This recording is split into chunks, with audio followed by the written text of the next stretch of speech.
I can't bring Sydney Luke back. I killed her.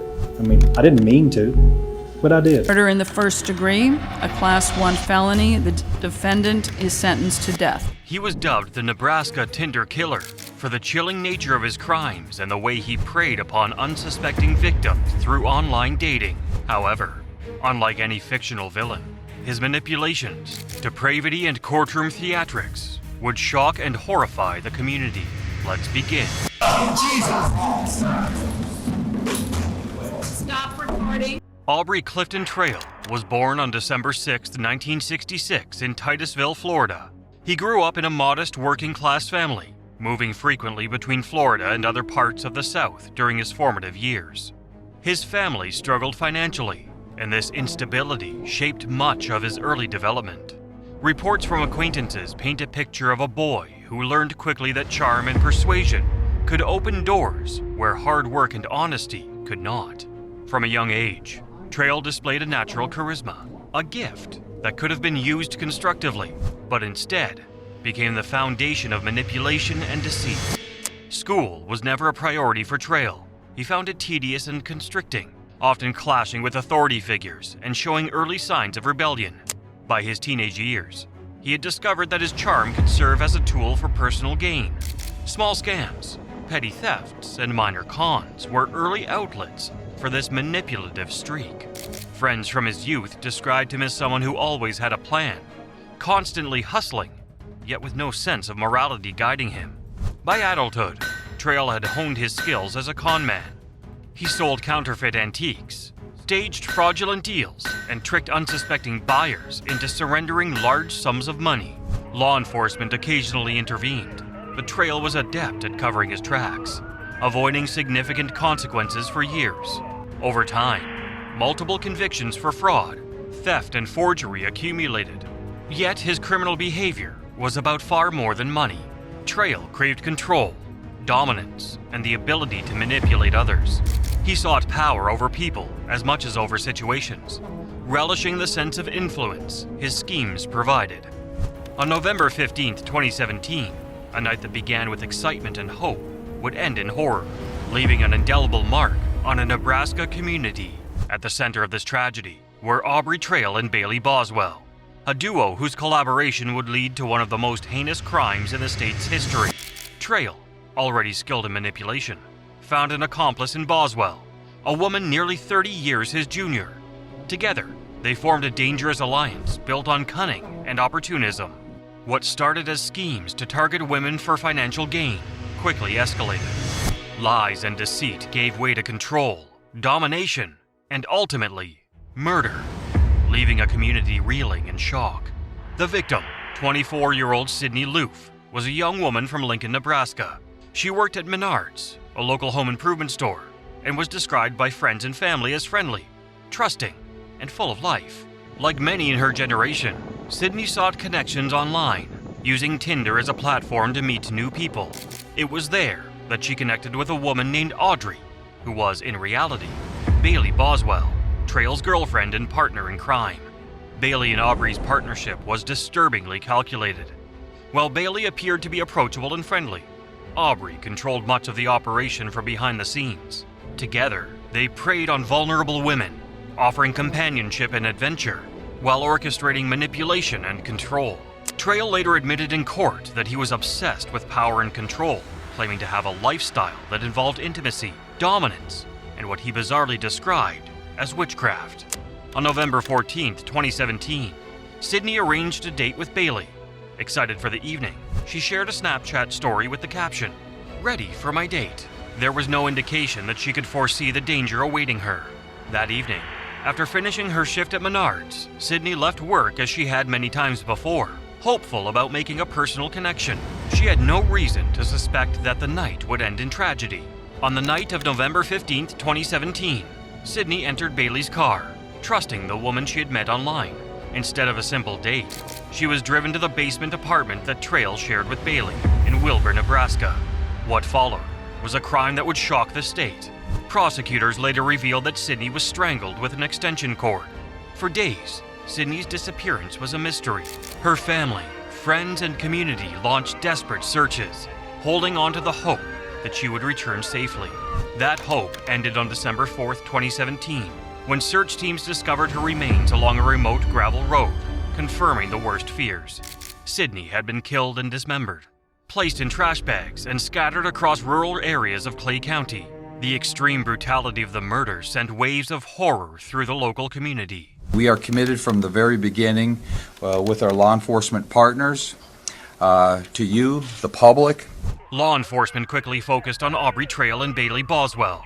Digital evidence, including Tinder records, phone pings, and surveillance footage, placed the pair with Sydney on the night of her disappearance. Initial interrogations revealed that Trail attempted to reframe the crime as an accident. He claimed Sydney's death occurred during an intimate fantasy gone wrong, and insisted she had consented to the strangulation. These claims, however, were hollow. The evidence indicated careful planning, premeditation, and intent. As investigators pieced together the timeline, it became clear that Trail and Boswell had lured Sydney under pretenses. The couple had a disturbing method of operation, exploiting trust and vulnerability to isolate victims before committing acts of conflict. Trail's history of manipulation and obsession with control, coupled with the extreme atrocity inflicted on Sydney, made the murder unmistakably intentional. The courtroom proceedings were marked by both drama and horror. Prosecutors presented chilling surveillance footage showing Aubrey Trail and Bailey Boswell entering the location where Sydney Loof would soon go missing. Later, the footage captured them checking into a hotel, where Boswell allegedly met Loof for their planned date. The two were seen driving around together, seemingly ordinary, but the night would soon take a horrifying turn. The following morning, the pair's movements grew more sinister. Surveillance showed them at a Home Depot, purchasing hacksaws, snap blades, knives, trash bags, and other cleaning supplies. They were also seen dropping off clothes, actions that hinted at the gruesome plans they were putting into motion. All these moments, captured on camera, painted a disturbing picture of premeditation. Each step, from the date to the purchase, foreshadowed the tragic events of November 15th, the day Sydney Loof would lose her life at the hands of Trail and Boswell. Witnesses took the stand to share what they knew, while forensic experts described the injuries and evidence found at the crime scene. They explained how the tools purchased matched the way Sydney was killed, showing that the murder was planned. The jury saw how every move Trail and Boswell made led directly to the tragic events of November 15th. Throughout the trial, Trail and Boswell said very little, but the evidence told the story clearly. From videos and receipts to witness testimony, it was impossible to ignore their actions. Trail's behavior extended beyond courtroom theatrics.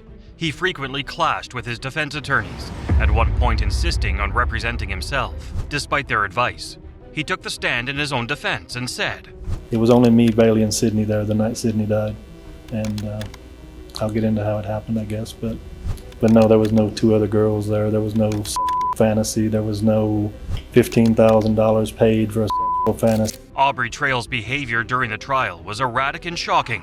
During testimony, he suddenly shouted, Bailey is innocent and I curse you all. And slashed his own throat with a hidden razor. Courtroom deputies quickly stepped in to prevent further chaos, while medics rushed to attend to him. The scene highlighted the immediate danger he posed, forcing authorities to act swiftly to maintain order. Beyond the dramatic outburst, Trail boasted about his supposed powers and discussed witchcraft, portraying himself as a man living by his own twisted moral code. Yet, despite his theatrics, the facts remained. He had taken a young woman's life, brutally and without remorse. After weeks of testimony and careful deliberation, the court was prepared to decide the punishment for their shocking crime, marking the final chapter in the story of Sydney Loof's murder. Bailey Boswell's trial followed, revealing her role in facilitating and participating in the crime. She was responsible for luring Sydney and aiding in the execution of the plan, though she attempted to distance herself from the murder itself. The courts, however, determined that her involvement was crucial, and she was convicted alongside Trail. In June 2021, the courtroom fell silent as the jury delivered its verdict. Count 1, murder in the first degree. Guilty of murder in the first degree.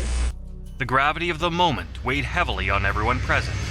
Trail was then sentenced to death, a sentence almost unheard of in Nebraska. Decades had passed since the state had imposed the ultimate penalty, making this case a chilling and historic moment in the annals of Nebraska's criminal justice system. At the moment the judge pronounced his sentence, he remained completely still, his face unreadable, a cold, stone expression that revealed nothing. Not a flicker of remorse or emotion.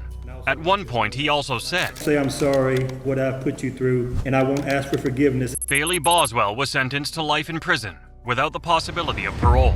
However, Bailey doesn't show any remorse for the action she took. The murder of Sidney Loof left an enduring scar on her family, friends, and the wider Nebraska community. Known for her free spirit, kindness, and love for animals, Sidney's life was violently cut short. For her family, the convictions and sentences were not a triumph, but an acknowledgement of the cruelty that had destroyed their daughter. The case remains a stark warning about the dangers of manipulation, online deception, and predatory behavior. Trail and Boswell exploited trust and vulnerability, transforming a seemingly ordinary dating interaction into a deadly encounter. Communities were left to grapple with the reality that such evil could exist behind the facade of everyday interactions, and families were forced to confront the devastating consequences of misplaced trust. Law enforcement and prosecutors highlighted the role of digital evidence in solving the case, demonstrating how technology can both endanger and protect victims. Tinder, phone records, and surveillance footage were pivotal in identifying and convicting the perpetrators. The case also prompted discussions about online safety, the responsibilities of dating apps, and the signs of predatory behavior. Psychologists examining Trail's behavior noted a pattern of control and dominance, extending far beyond typical criminality. His obsession with power, manipulation, and ritualistic fantasies indicated a deep-seated pathology. Boswell's involvement, while different in nature, demonstrated how influence and coercion could lead a younger accomplice to participate in acts of extreme conflict. Communities in Nebraska continue to mourn Sidney Loof. Memorials, online tributes, and charity efforts have emerged in her honor, aiming to preserve her memory and warn others about the dangers of online interactions. The story of her life and tragic death serves as a reminder of how trust, charm, and manipulation can intersect with lethal consequences. He wants to know what's going on at all times. As Nebraska struggles to comprehend the depths of the crime, the courthouse remains a symbol of justice. All attention was on the final verdicts, which ultimately ensured that Trail and Boswell would face the consequences of their actions. Yet, for Sidney's family, no sentence could ever restore the life that was stolen or heal the grief left in its wake. The Aubrey, Trail, and Bailey Boswell case remains one of Nebraska's most harrowing crimes. It stands as a cautionary tale, highlighting the perils of online interactions, the destructive power of manipulation, and the devastating human cost when deceit and control escalate into conflict. The actions of Aubrey, Trail, and Bailey Boswell left wounds that will never heal, and their courtroom behavior exposed the full horror of their calculated crimes. Sidney Loof's life was stolen, her family forever scarred, and the chilling reality of manipulation and conflict serves as a stark warning to all about the darkness that can hide behind charm and deceit.